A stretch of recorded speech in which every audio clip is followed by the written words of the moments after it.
I wanted to punch the producer and quit and go home pretty much every day. When you started Foals, well, it was just for you, for not being a time-consuming thing, but now it is, and more people like it, so it's becoming more mainstream now. Yeah, I don't know about the main. I'm not really interested in. I really want to join these guys because they sound like they're having a lot more fun than we are. But Thank you. No, not in a bad way, but you know what I mean. They are. No problem. I'm not really interested in kind of mainstream success or anything, but I do. We are ambitious, like musically, and I think with that comes a restlessness where we don't want to repeat the same thing. So it's just moving on. It's moving forward. The third record might be another total flip. Lyric-wise, you were saying, well, you wanted to write more classic. Let's take one song. It's my idea of classic. I don't think it's actually classic. Okay. Do you think these guys have a lighter?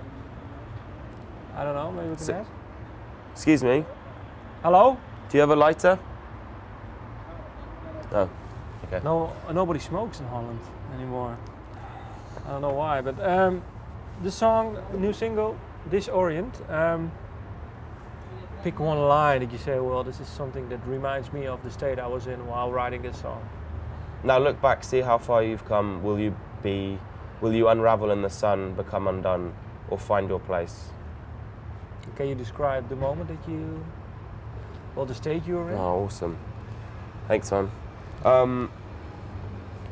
When you wrote this line? Well, I wrote those lyrics in Sweden, actually. They were some of the last lyrics, and I think it was a feeling of, to be honest, I think it was a feeling like a worry of having lost what we'd built up.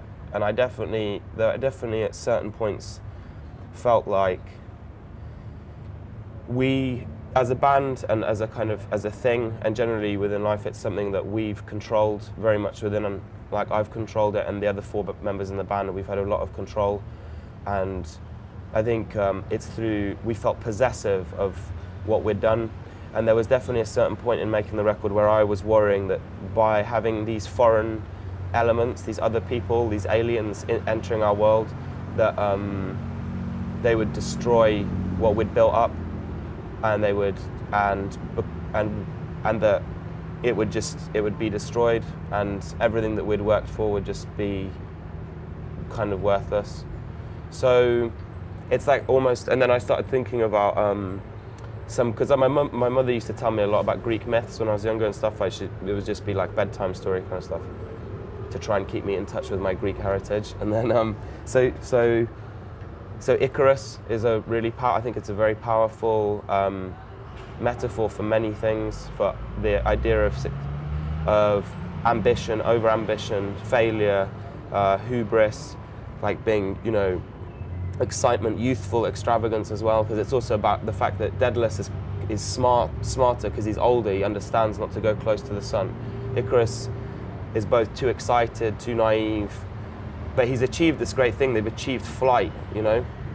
Two men have achieved flight in whatever age of history, and then one of them perishes by being too thirsty, you know. So there's that kind of, I think there's that kind of imagery in the song, the idea of rise and fall, and it can be personal, it can be within a relationship between you and your girlfriend or you and your boyfriend, or it could be, I even tried to want it to work even on a sort of, on a bigger level. I got quite interested in civilizations rising and falling, Roman Empire and the Mayans and stuff. I wanted it to be a broad analogy, quite open and not too direct. Not too direct. So this is also on a Foals level. It was also about rise and fall. Yeah, it was also about, I think I was worried that, like, you know, there's always a persistent worry that because we're in a fortunate position. We have to work, we make music for a living. It's an increasingly rare position to be in as a band. Bands don't really get signed in Britain anymore. The music industry, as we all know, is a declining thing. And we went into it with a gusto. We dropped out of we didn't think about a plan B. And I think that occasionally there is a kind of paranoia that comes in where it's like, if this was all to just kind of stop, we'd obviously continue making music. And we try and not think of it in a careerist aspect, but there is, you know, we'd be lying if we said that there was a worry that what we'd built up was just something that just became awful. You know, I think we feel quite protective of what we've built up, and we feel proud about the way that we've done certain things, and we want it to continue. We don't want to destroy our own legacy. We want it to be able to make maybe a third record, and just, I mean, in specific, it was to do with the way that things were encroaching, you know? Yeah, what is the, I think I have to stop within a few minutes. What is This Orient? Can you explain? This Orient, what sort of imagery is it? The title? Yeah. Well, I mean, there's a couple of things. So, one thing is, like, it kind of sounds like disorient.